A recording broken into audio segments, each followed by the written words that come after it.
I think for me it's about trying to find some sort of meaning in these things. I mean, I'm very interested in exploring the mysteries of life, and my work is is an exploration into the mysteries of our existence.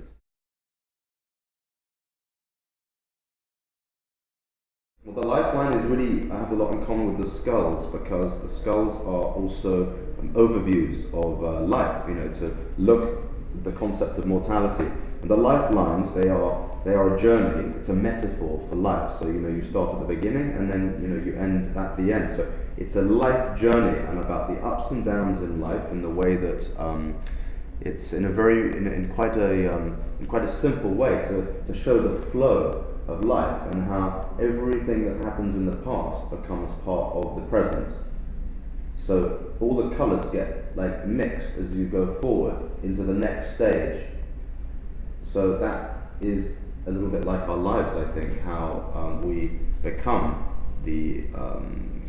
what happens to us in the past. Well, actually, it was dedicated to my granny, who passed away, that book.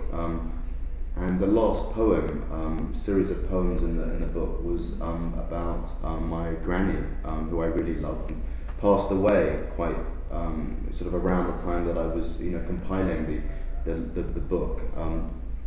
And the book looks at it's a series of 16 poems and mobile phone photos, and it just looks at the different feelings and emotions inspired by different females in my life, women that I've had very close relationships with. And some of those feelings were not very nice feelings particularly, but they nevertheless did inspire the production of the poems and some of the photos and some of the artworks at that time. So that's sort of when I talk about the paradox of inspiration. It's maybe something to do with that.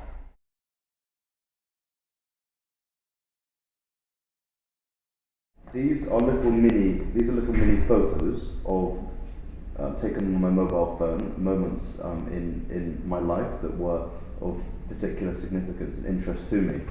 And it's about the relationship of these different memories, these different moments in life that have become a little bit like their own planets, or in a way they're their own bubbles. So they're all related to each other in some way, and they're interconnected with all these little tiny ridges and patterns that interconnect all these different aspects of one's life.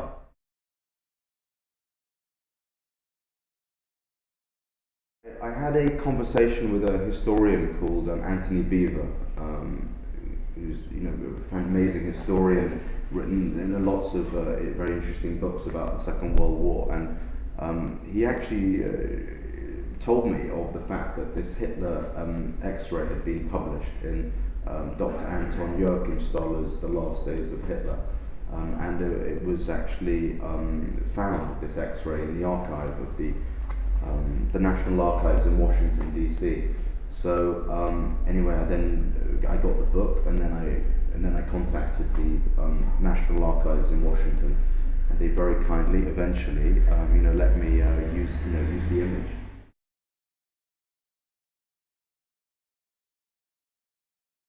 I was attracted to it because it's very mysterious metal. It comes from outer space, and it's unknown origins. I'm interested in things that have unknown origins. It's very mysterious. You don't really know where it comes from, but it's possibly older than anything on this planet. So that for me is a really sacred thing. It helps to put things into perspective when you use material that is billions and billions of years old.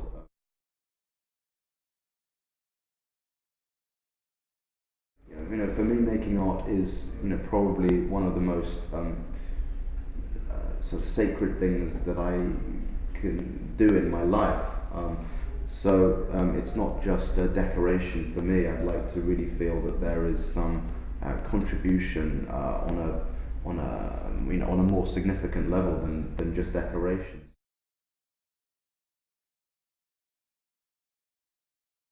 Oh yeah, for me, I think so. It can be a lot more than that too. I mean, one's own personal therapy is really great, but I think there's also a lot of other things that one can say with one's work. But nevertheless, I really feel that art does have a really therapeutic, valuable function, for the artist as well, and it's quite a lovely thing to be able to clean oneself, through the production of art.